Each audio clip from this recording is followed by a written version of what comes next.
హోటల్కి తాళం వేసి ఈ పార్కులో హోటల్లో ఉన్నా. వచ్చి ఆ కళ్యాణ్తో పాటు వెళ్తా దారిలోనే ఏమన్నాడు కేసీఆర్ నాని ఈ మాటలు అన్నాడండి. నాకు నిజంగా బాధేసింది. అవును, చిరంజీవి గారు అంత స్మార్ట్ కూడా ఎలక్షన్స్లో కూడా ఎక్కడ కూడా 100 సార్లు మాట్లాడలేదు.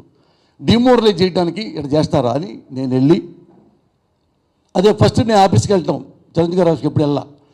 అప్పుడు చెప్పా, ఏమయ్యా నువ్వు కాసినాడు నాని, నువ్వు మోటార్ ఫీల్డ్లో పనిచేస్తున్నావు, నీకు మోటార్ ఫీల్డ్ భాషే నేను మాట్లాడాలనుకుంటా. పాలిటిక్స్కి చిరంజీవి గారి కుటుంబానికి మీకేంటి సంబంధం? నీకు 2 ఆడపిల్లలు ఉన్నారు కదా, నీ ఆడపిల్లలంటూ నువ్వు ఎంత ఏడుస్తావు అని ఈ మాటలు మాట్లాడితే అతను ఇక అది పక్క వాళ్ళ మనుషులు చెప్పేదానికి కొద్దిగా ఫీల్ అయిపోయి ఇక నెక్స్ట్ ఏ ఛానల్కి వెళ్ళకుండా ఆ కమిటీ అయిన ఆటికి కూడా వెళ్ళకుండా ఇంటికి విజయవాడ వెళ్ళిపోయాడు.